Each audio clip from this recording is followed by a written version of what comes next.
Et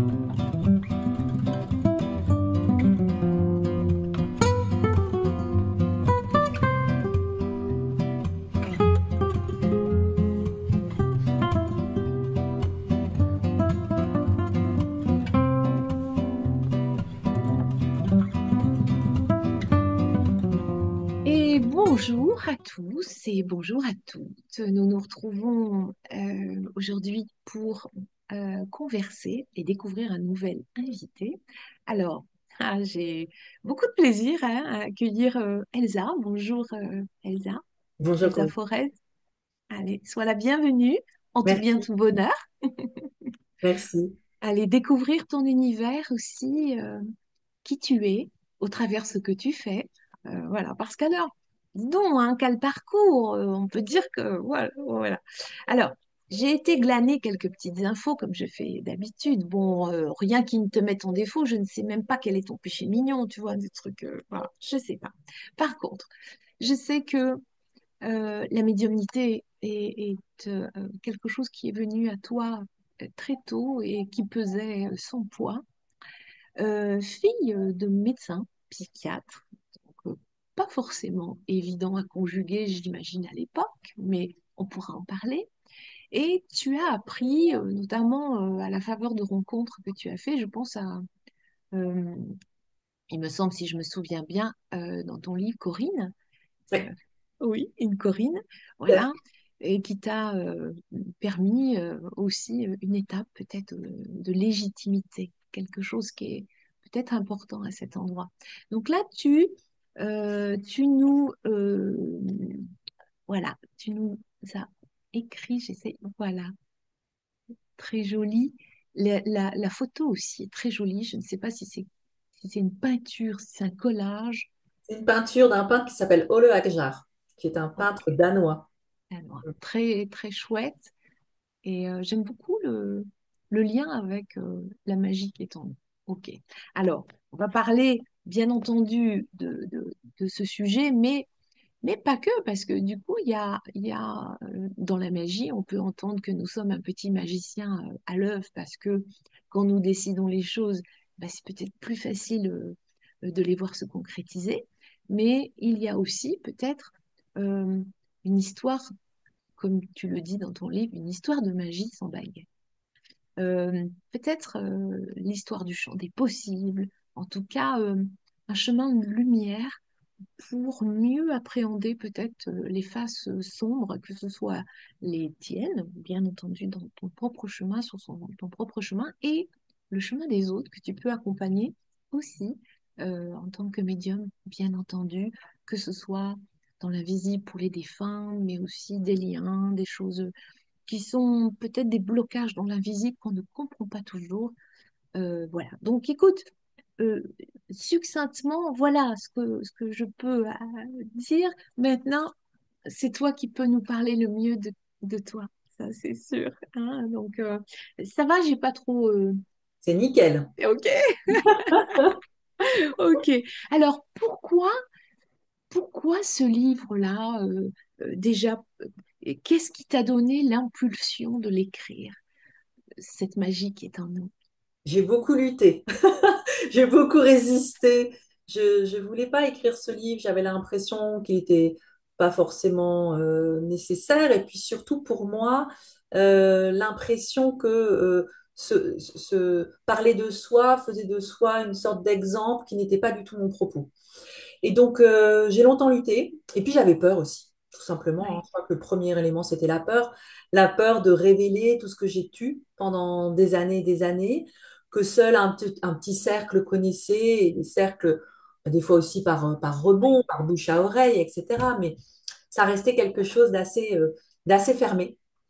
Et écrire, ben forcément, ça nous oblige à nous révéler. Et ce qui m'a poussée, c'est déjà mon conjoint qui, depuis des années, me disait, faut le faire, faut le faire, faut le faire. Et puis des amis. Et puis voilà, il y a un moment, c'est la convergence. Tout le monde s'y met en même temps. Tu as une personne, deux personnes, trois personnes, et tu te dis, bon, ok. Si tout le monde s'y met en même temps, c'est que c'est certainement le moment et Ouais. que je dois être prête pour le faire. Donc, ça s'est fait comme ça. Et l'objectif a été de me dire, tiens, quel est le livre que j'aurais aimé trouver moi quand j'étais adolescente et que j'ai commencé à percevoir des choses, quel est le livre que j'aurais aimé lire? Ouais. Un témoignage, quelque chose qui m'aide à, à normaliser, entre guillemets, ce que je percevais, à accepter ce que je percevais, comme étant pas une bizarrerie ou voire une folie, mais comme étant des perceptions possibles. Ok, donc c'est, tu l'as proposé, on te l'a demandé, comment ça s'est passé? Je l'ai écrit donc sous cette impulsion-là, et puis après, bah, je l'ai proposé à des éditeurs, et puis il y a eu la rencontre avec Mishka chez Oui, Mama Édition, qui donc a lu mon livre et puis m'a aidé à l'améliorer encore, à rajouter des témoignages, parce que j'étais très pudique, je mettais le minimum. ouais. Donc Mishka m'a invité à aller plus loin, et voilà. Et puis on en est arrivé à ce livre, Cette magie qui est en nous. Est-ce que tu es fière de d'avoir passé ce pas?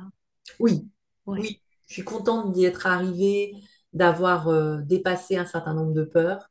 Je crois que la peur, c'est vraiment une des choses qui m'a le plus retenue et qui me retient encore, hein, dans cette vie. Alors, on a tous des peurs sur des sujets différents.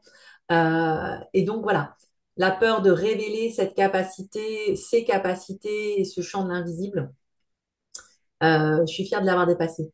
Mm. merci en tout cas, merci. Alors, j'ai pris des petites notes hein, en le lisant. Et comme par exemple une phrase où, bien sûr, hein, tu nous expliqueras le contexte, les bûchers d'aujourd'hui sont aussi mortels que ceux d'hier. Ils sont médiatiques, numériques, toujours idéologiques. Et ce ne sont pas les dizaines d'ouvrages publiés chaque année, classés dans le rayon spirituel ésotérique, qui permettent de renverser la tendance. Beaucoup de préjugés, Madame Irma illuminée et tout ça. Donc, oui, qu'est-ce qu'il en est?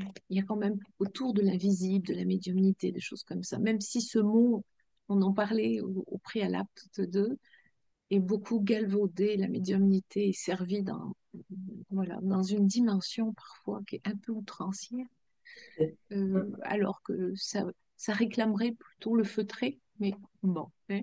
Qu'est-ce que tu nous en dis? Les bûchers d'aujourd'hui sont aussi mortels que ceux d'hier. Bah, hier, on brûlait quand on ne comprenait pas et quand on considérait que ce qui touchait à l'invisible étaient des sorciers ou des sorcières. C'est pas si loin que ça, même si ça paraît loin.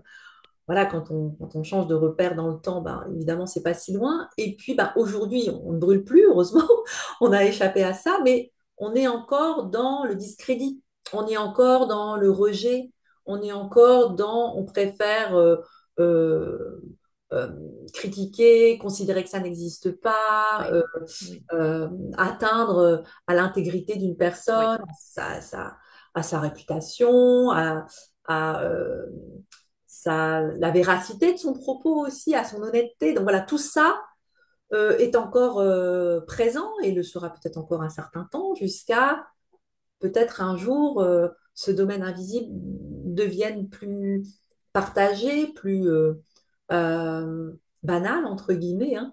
oui. Et c'est ce que je souhaite en fait. Et c'est pour ça que j'ai écrit aussi ce livre, que pour un peu démystifier et pour dire, bah, il y a des millions de gens qui perçoivent des choses, il y en a autant qui se taisent, parce que justement, on a peur de ces bûchers Oui, symboliques.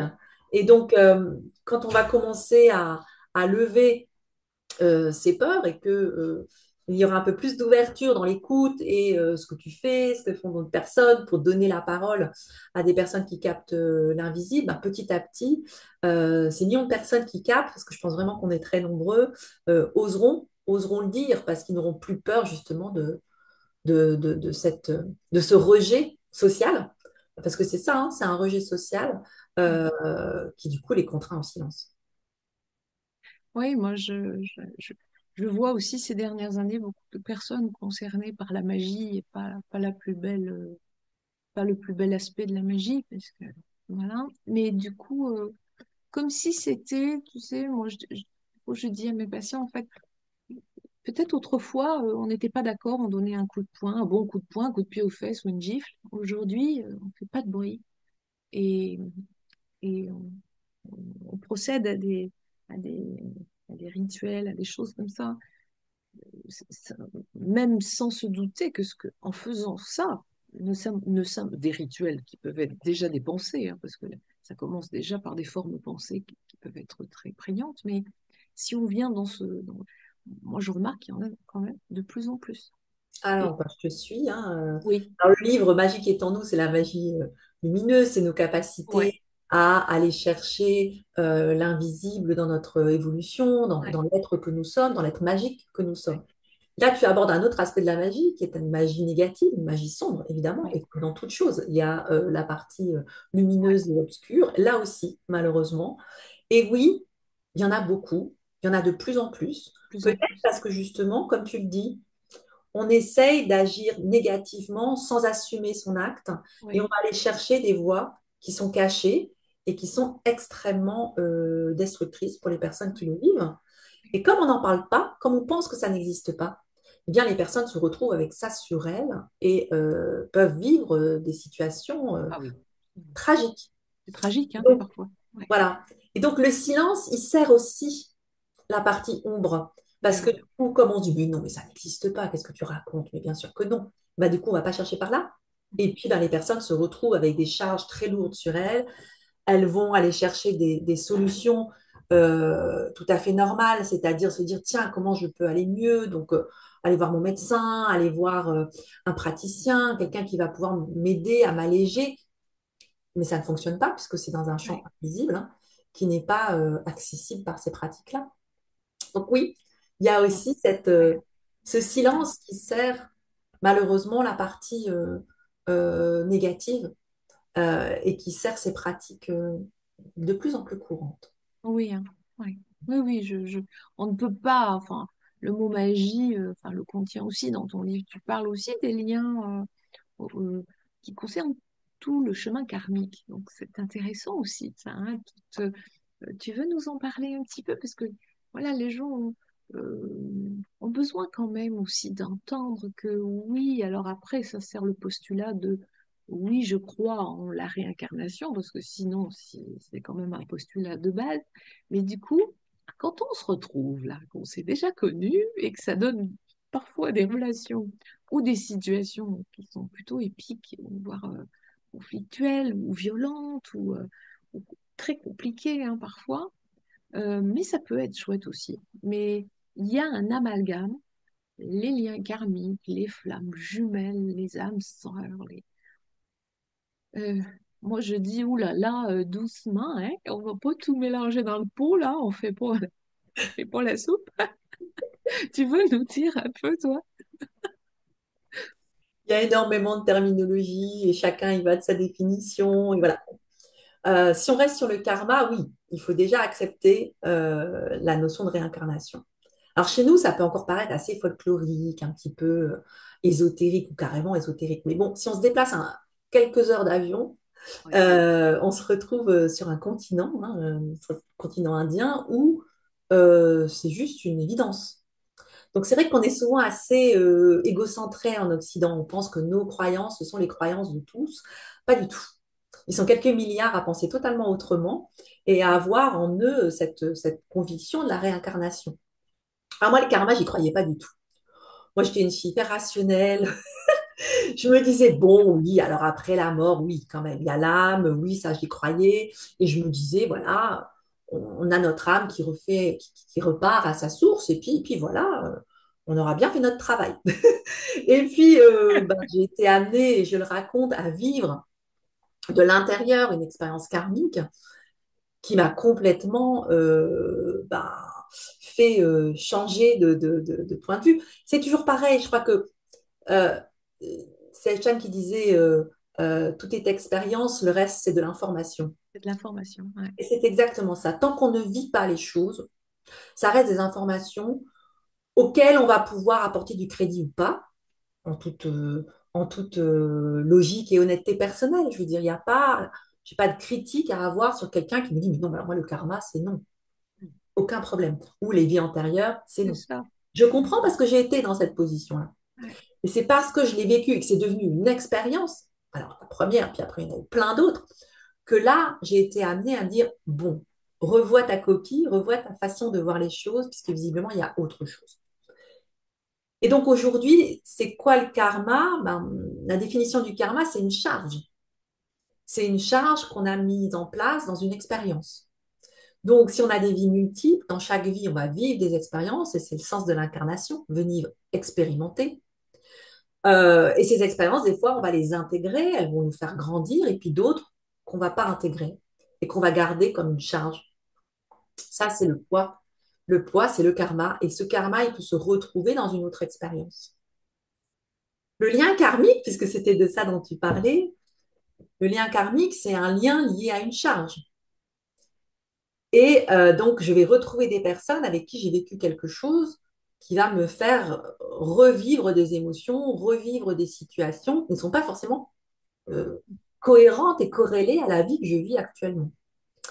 Alors, il y a souvent des conflits, souvent des heurts, mais il y a aussi des liens karmiques qui ont été des charges parce qu'il s'est passé quelque chose, mais avec une personne avec qui on avait un lien très fort, qu'on a beaucoup aimé, que ce soit un enfant, que ce soit un conjoint, que ce soit un ami, voilà.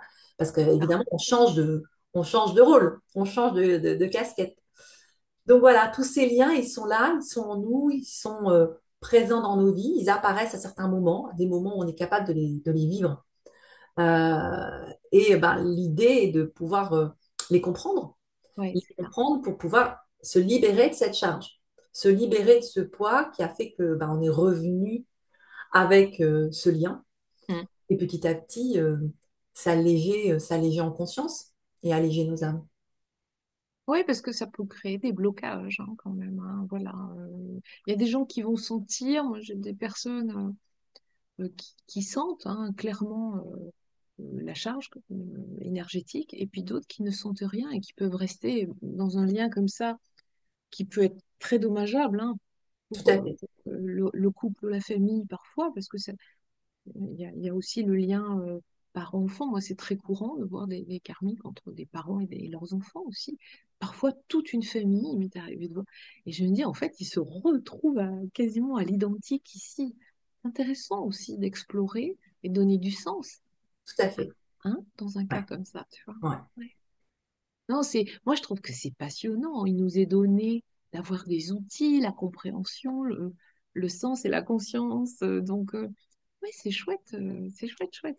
Alors, si, euh, pour te poser une première petite question, le truc que je demande à tout le monde, est-ce que tu préfères la vérité qui dérange ou le mensonge qui console? La vérité qui dérange. Je crois qu'une fois qu'on a ouvert la porte de l'invisible, Oui. il n'y a pas de retour en arrière en fait. Il n'y a pas vraiment de retour en arrière. J'ai longtemps essayé de la refermer, hein. J'ai appuyé très très fort. Non, ça ne m'intéresse pas.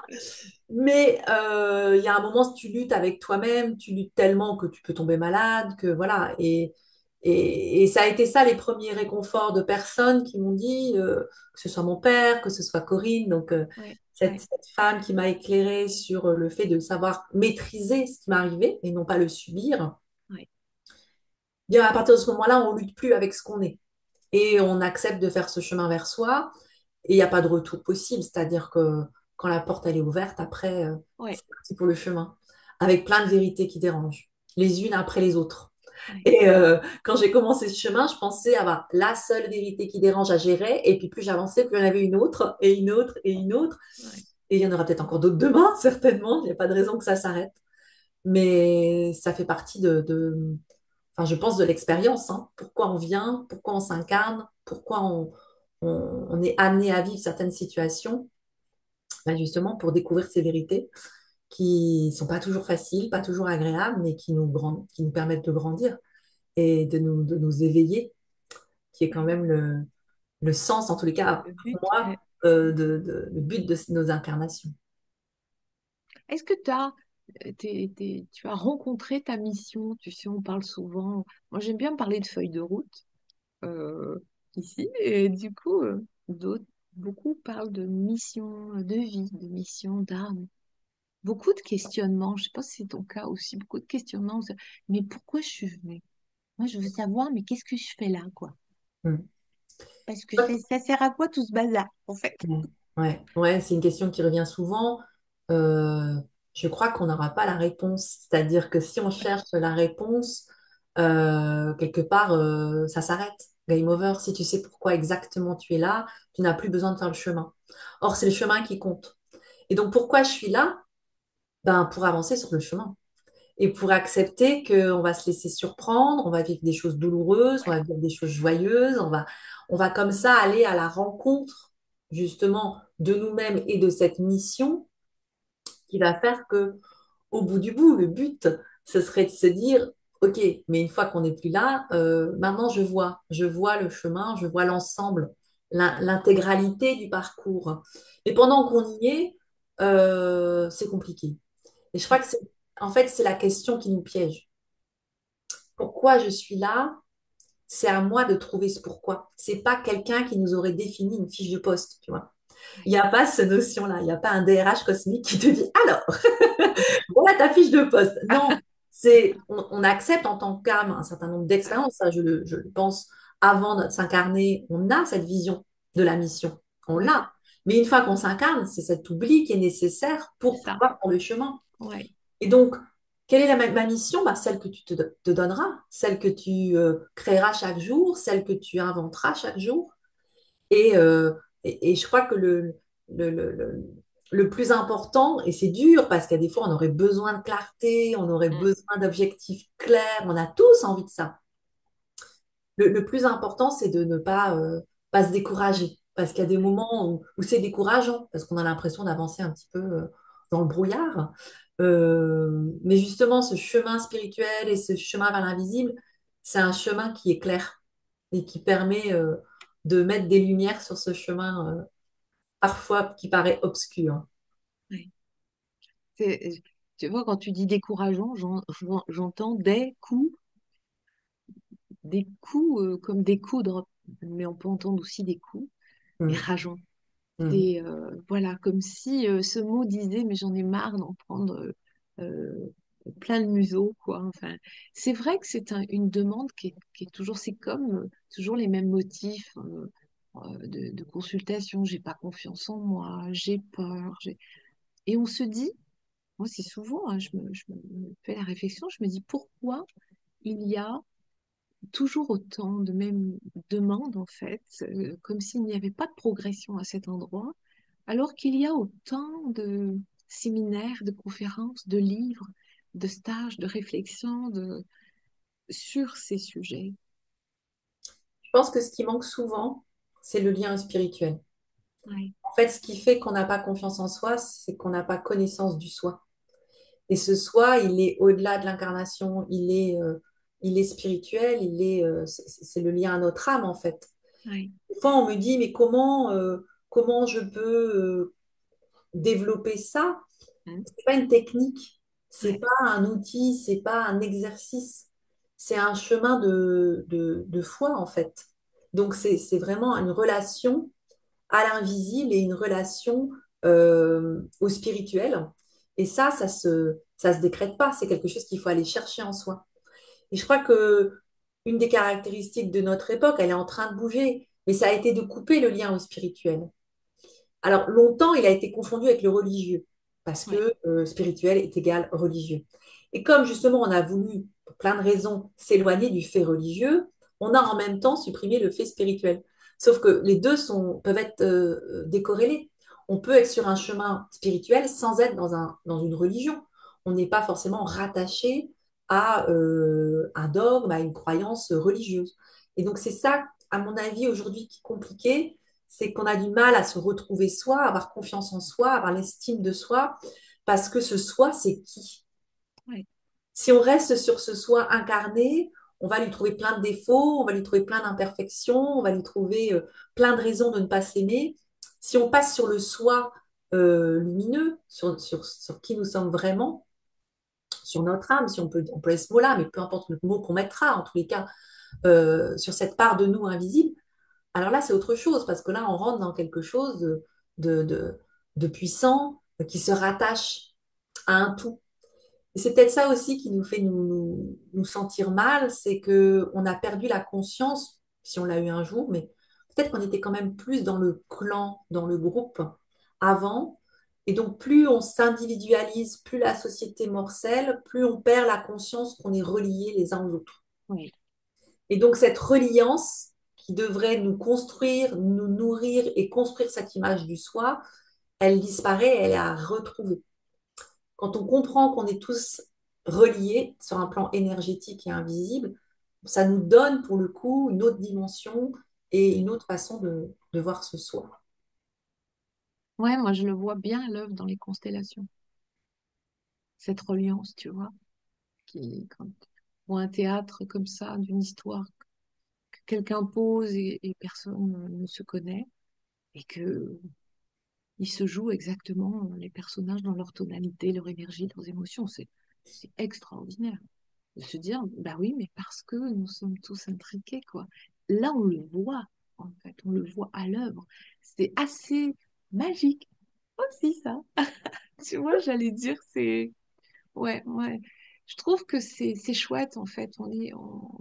C'est une grande chance, je trouve, moi, de vivre cette vie, même si on est bousculé par beaucoup de choses parfois, que c'est de merveilleuses occasions de s'accomplir, de grandir, de progresser, de mieux se connaître.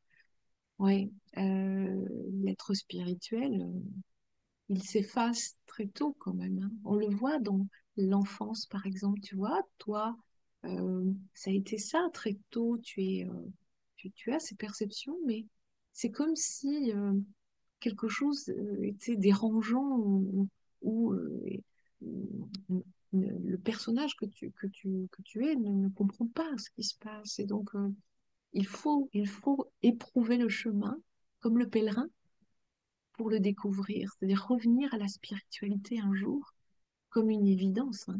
C'est ça, c'est aussi ton chemin, ça, il me semble, Oui, et ça doit être le chemin, je dirais, de tous. Quand ils de disent c'est quoi tous. ma mission, c'est quoi mon chemin, c'est ça, c'est d'emprunter ce Ouais, chemin et ouais, d'aller voir ce qui nous apprend. Et oui, il y a des difficultés, mais on n'apprend que des difficultés. On n'apprend que, majoritairement, hein, je ne dis pas que la joie, les bonheurs ne nous apprennent rien, bien au contraire, mais ce qu'on va beaucoup libérer, ce qu'on va aller confronter en nous, c'est souvent les épreuves qui nous l'apportent. ouais, Donc, quand les personnes disent oui, il m'arrive plein d'épreuves et Dieu sait que ça peut être douloureux, évidemment qu'au moment où on les vit, on ne voit pas du tout ça comme un cadeau. ouais, On voit ça comme quelque chose d'extrêmement parfois injuste, parfois insurmontable, etc. Une fois qu'elles sont derrière nous, on peut voir à ce moment-là tout ce que ça nous a apporté, ouais, qui ça nous a permis de devenir. Et je dirais que c'est comme ça pour toutes les incarnations. Là, je suis sur une seule, mais tu multiplies ça sur X expériences. ouais, À chaque fois, c'est ça. À chaque fois, c'est des expériences avec des choses magnifiques et puis des choses douloureuses. Et à chaque fois, c'est ça qui nous permet d'expérimenter. S'il ne se passait rien, si tout était totalement béatitude, si tout était totalement lisse, à quel moment on prendrait le chemin? À quel moment on se dirait, tiens, il faut que j'aille chercher quelque chose en moi, que j'aille comprendre des choses, que j'aille me confronter? Il n'y aurait pas ça. Et donc, c'est vraiment cette friction dans mm. la matière qui qui nous fait avancer. Oui, venir se frotter un peu, hein. C'est ça.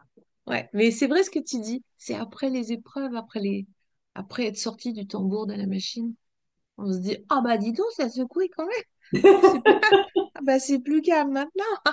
Putain, mais qu'est-ce que je suis plus blanche? Je suis bien propre. J'ai appris des Oui, choses. Mais d'abord, oui. on a le tombeau qui n'est pas toujours très agréable. Ouais, non, c'est vrai. C'est vrai, mais en même temps, ça permet d'agiter ce qui a besoin de l'être. Est-ce qu'il y a, Elsa, est-ce qu'il y a quelque chose qui te fait sortir de tes gonds, toi? On a- Injustice. Voilà.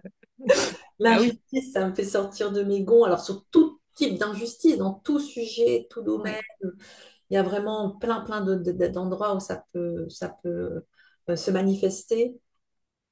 Et, euh, et souvent, elle naît d'une pensée comment dire, trop refermée. Chacun pense détenir une vérité Et dans cette vérité, ben, on exclut celle de l'autre et on va devenir injuste. Et c'est ça qui est compliqué, c'est que la personne qui est injuste parfois pense le contraire, même souvent pense le contraire, parce qu'elle est dans sa propre croyance, dans sa propre vérité. Et donc, bon, il n'y a pas besoin d'aller chercher beaucoup d'exemples, hein. Il suffit d'allumer notre télé en ce moment Oui, pour voir énormément de situations où on voit émerger cette injustice. Et je trouve qu'elle naît, encore une fois, de la oui, séparation, de penser que l'on est opposés les uns aux autres, qu'on doit choisir un camp, qu'on doit choisir de se diviser, alors qu'il y a une illusion là-dessus. Et si on reprenait conscience qu'on est un tout, alors tous différents, avec des énergies différentes à l'œuvre, et encore une fois, il y a de l'ombre, il y a de la lumière, et on a besoin des deux. oui. Ça, des fois, il y a cette croyance, tout doit être lumière. Bah, non, Non, parce que justement, pour qu'il y ait de la lumière, pour qu'on voit la lumière, il faut aussi l'ombre, la part d'ombre qui soit là. c'est ça. Et donc, c'est un équilibre, tout ça. Et je trouve que l'injustice naît de l'oubli, que qu'on est tous rattachés, tous reliés. Ouais, c'est vrai. Moi, j'aime bien l'idée, tout à l'heure aussi, tu dis, bah, en fait, s'attendre, s'attendre à faire des expériences, mais ne pas être dans l'attente. C'est peut-être un peu différent. C'est-à-dire, voilà, hein, ne pas projeter des choses en disant j'ai envie de vivre ça, je veux qu'il se passe ça, et du coup être déçu parce que je pense qu'on est toujours insatisfait quand on a trop projeté. Mais si on permet à la vie de nous faire vivre des expériences, encore une fois, hein, sympathiques ou moins, mais du coup ben, d'aller chercher le chemin derrière qui se dessine, la compréhension, l'ouverture aussi, et la lumière, puisque du coup, faut bien un peu de noir pour accueillir le jour. Donc, enfin, on voit bien que c'est un rythme incessant, ça, dans les lois de la vie. Donc, Oui, hein, ouais, oui. Et accepter que plus on projette, comme tu le dis, plus on va être déçu. bah oui, Parce qu'on va forcément être faux par rapport à ce qui va se mettre en place. Alors, des fois, il y a des choses qui arrivent comme on les avait prévues, mais la plupart du temps, on est en décalage. Et ouais, c'est ce décalage qui fait souffrir. Donc, si tu arrêtes de projeter, alors ça ne veut pas dire ne pas avoir des projets, ne pas oui, se voir dans le futur, évidemment, qu'on a tous besoin d'un peu de projection. Mais entre un peu de projection, un peu euh, de vision de l'avenir et des constructions mentales qui vont finir par enfermer et qui vont finir par créer cette déception et la douleur et la désespérance qui peuvent aller avec, bah là, il y a une clé essentielle, une clé majeure. C'est ouais, le fameux ici et maintenant qui est très ouais, compliqué à comprendre parce que, ouais, bon, on se dit d'accord ici maintenant, mais on fait quoi avec ça?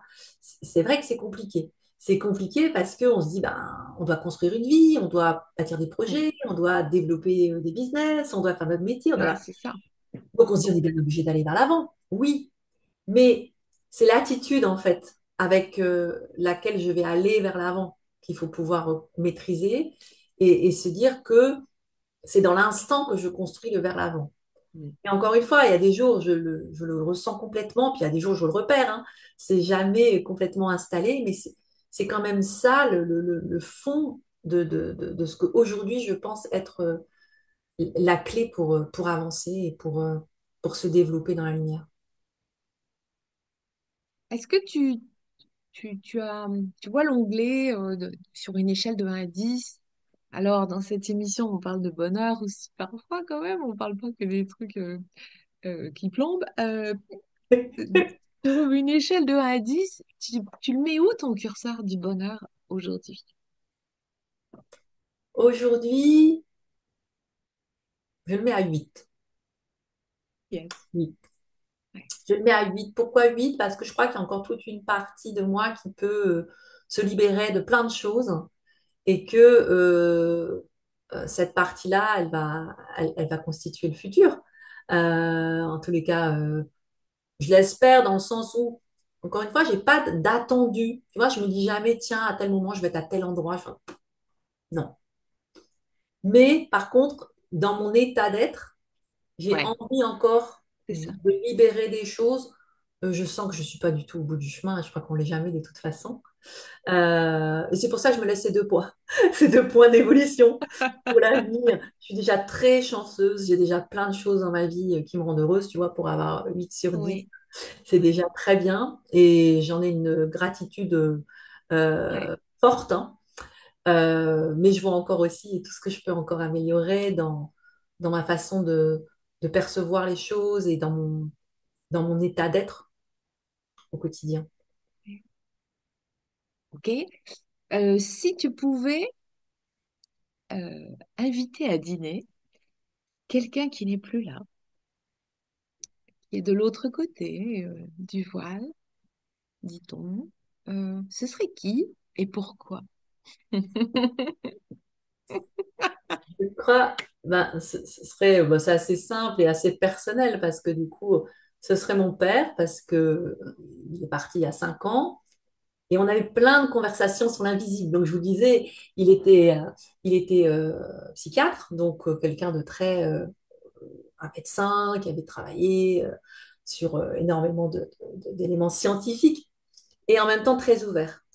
Et on a eu des conversations sur la compréhension justement de l'esprit, de la psyché, de l'invisible, qui étaient extrêmement nourrissantes. Et c'est vrai qu'aujourd'hui, ça me manque d'avoir quelqu'un de cette ouverture-là qui fait aussi ce pendant scientifique Oui, et qui nous permet comme ça de rebondir et de s'enrichir sur ces aspects-là. Voilà, pour plein d'autres raisons, j'aimerais redîner avec lui, mais sur le sujet qui nous rassemble aujourd'hui, c'est ça que j'aimerais continuer, cette conversation sur ce champ des possibles, cette confrontation à notre mental, à notre psyché. je comprends. Dans ton livre, il y a ce petit passage où tu es une jeune adolescente, hein, je crois, c'est voilà, où tu lui poses cette question parce que tu es assez perturbée par ces ressentis et tu lui dis, papa, est-ce que je suis schizophrène ou quoi? Enfin, et que te répond-il?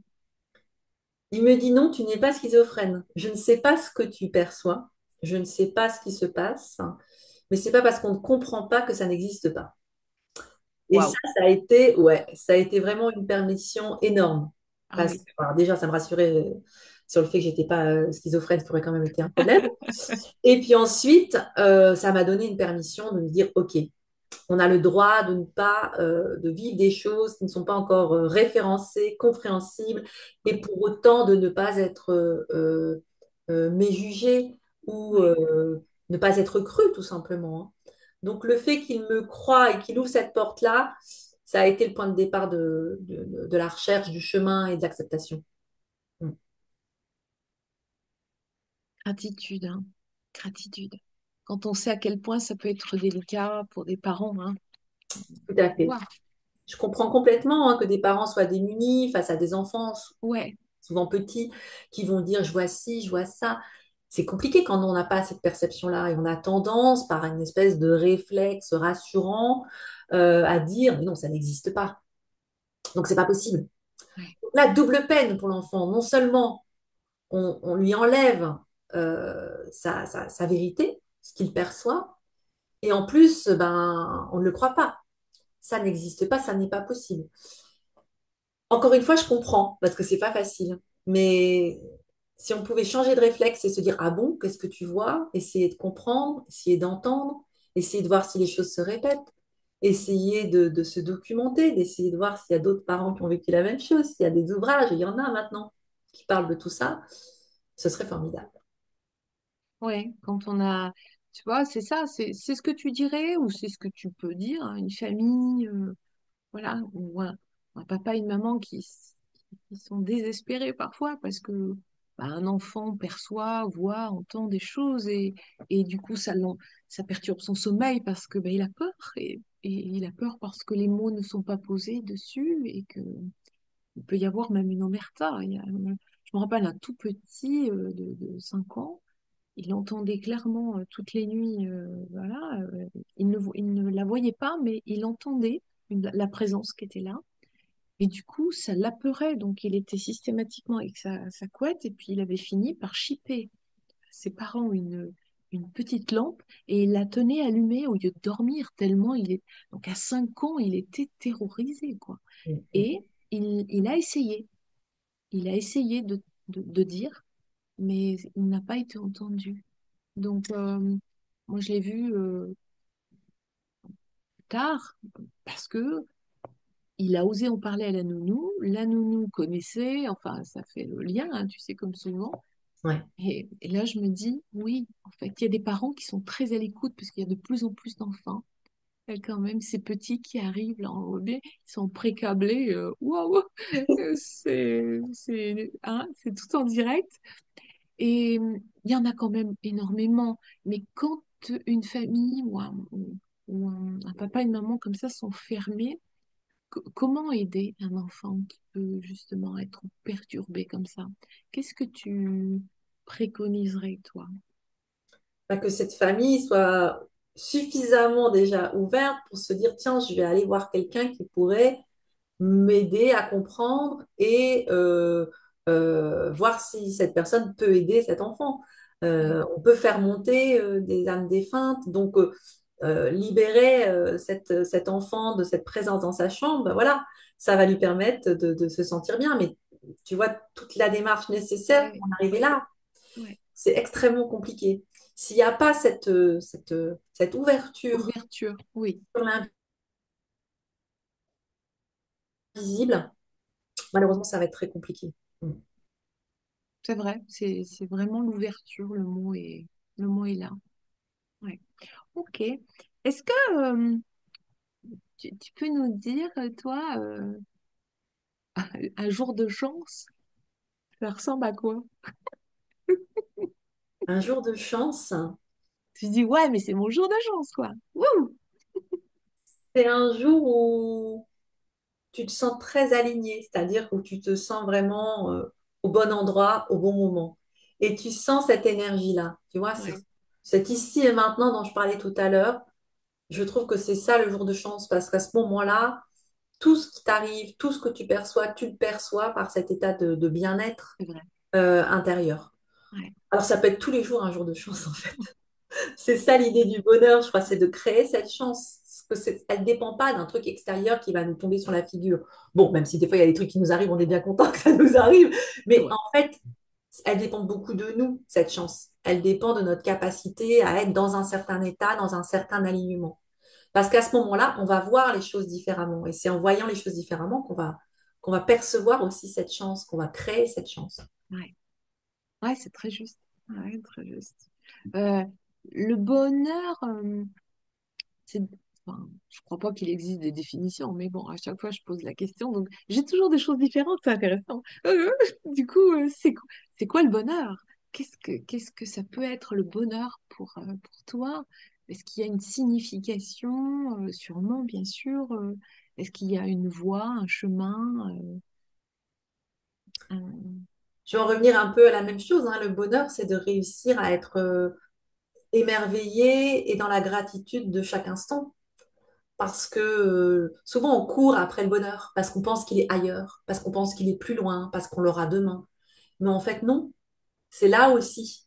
Et j'ai vu des personnes qui étaient parfois dans des situations extrêmement difficiles et qui pourtant dégageaient de la joie et du bonheur. ouais, Là, on se dit, non, mais il y a un truc qui ne va pas. Comment c'est possible? Comment dans leur état, dans leur situation, ils peuvent... Ben, en fait, parce qu'ils ont un autre état, qui n'est pas l'état forcément matérialisé, mais un état intérieur, qui fait que malgré tout, ils vont aller contacter même les toutes petites bribes qui ouais. sont là pour se sentir heureux et pour être dans la gratitude quand même de l'instant. Quand on touche à ça, je pense qu'on commence à comprendre ce qu'est le bonheur. Il Donc, est fou. ouais, des jours j'y arrive, des jours j'y arrive moins, comme je te disais tout à l'heure, hein. Ouais, Ah, ouais, c'est pas linéaire. ouais, Mais ouais, quand on touche à ça, c'est nourrissant. Mm. ouais. Oui, c'est pas tous les jours et c'est normal. Oui. Et c'est normal. Hein. Voilà, souhaiter être 100% du temps, je crois que ça ne doit pas être pour cette vie. Je crois pas. doit pas être possible, ça. Avoir une inclinaison, peut-être. Ouais. Du côté plus positif, hein, donc ce fameux verre vide ou verre plein, voilà. Donc, quand même, on a beaucoup d'outils, beaucoup d'informations aujourd'hui là-dessus, mais il y a quand même une posture toujours intérieure.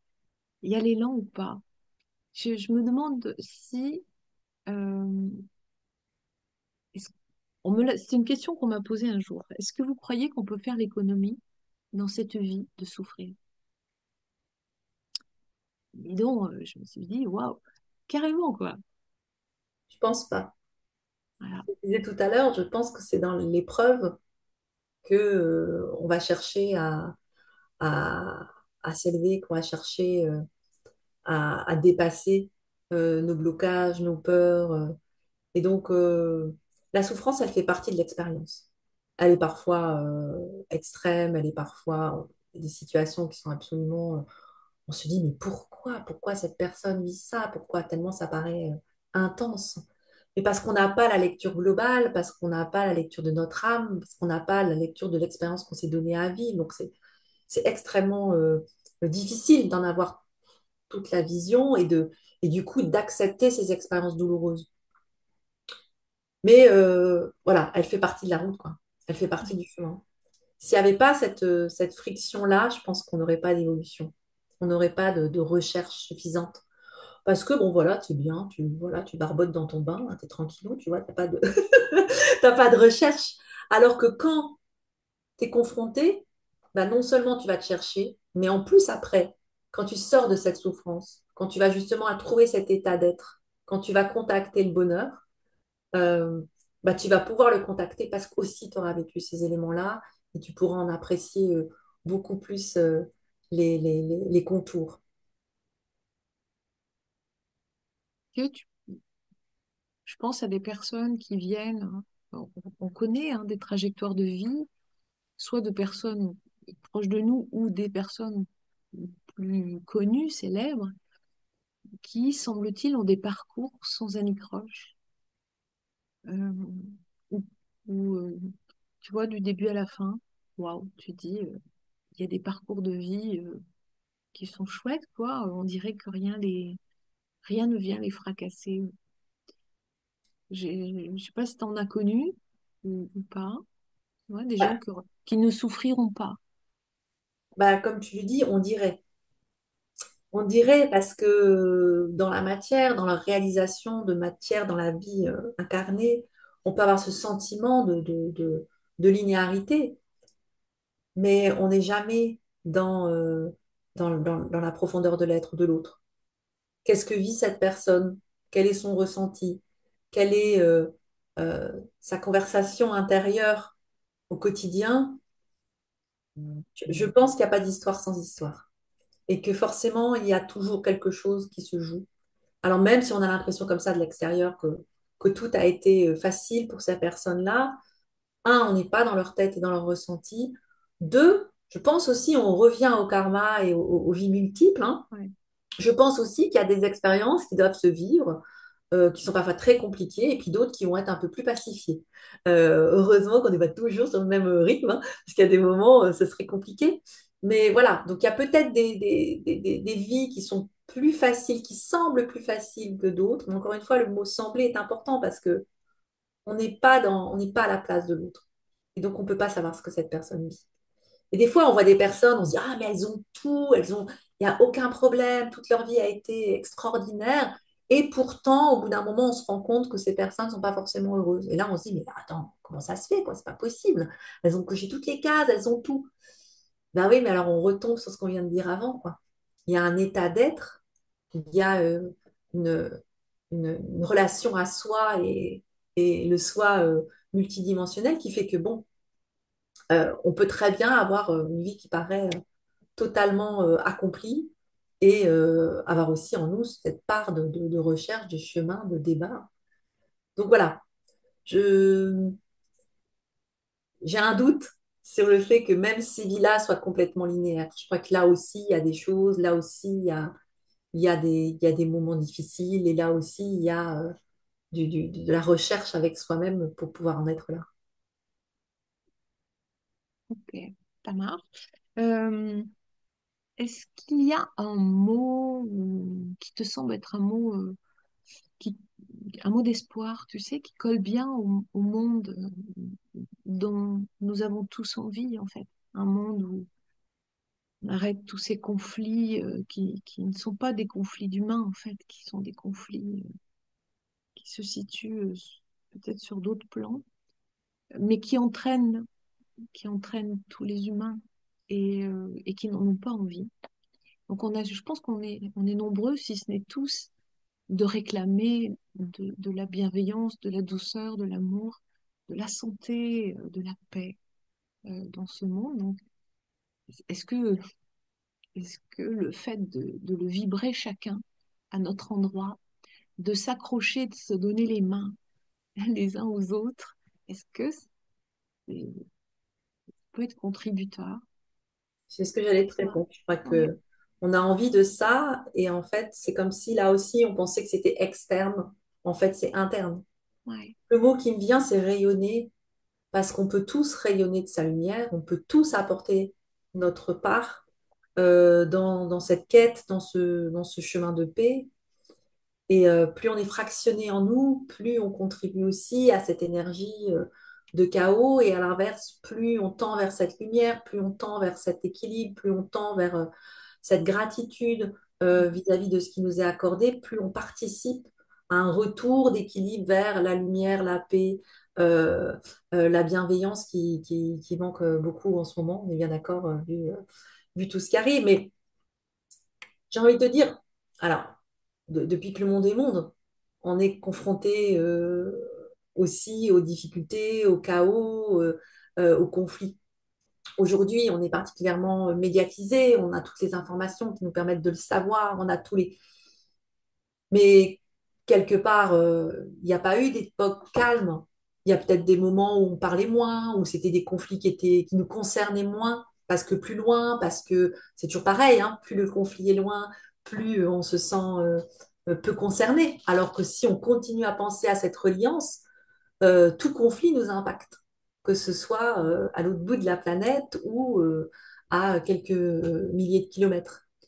Donc, le mot, puisque c'était ta question, ouais, euh, c'est rayonner. Rayonner parce que si on prend chacun cette conscience qu'on peut rayonner et participer, ouais. ben on va faire basculer, on va faire changer les choses. Ensemble, ouais, un nous. Nous sommes un.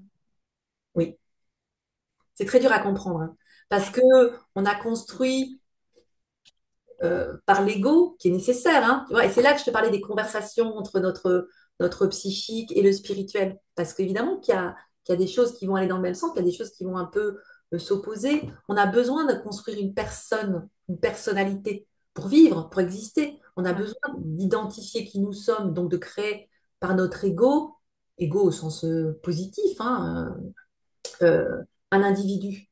Mais cet individu, du coup, cet ego, il nous fait croire que on est séparés. Alors que sur le plan spirituel, si on change de plan, non plus un plan psychique, un plan psychologique, mais un plan spirituel, on est relié. ouais. Ouais. Et ça, notre cerveau lutte. Ça lutte pour sortir de cette séparation. Illusoire. Oui.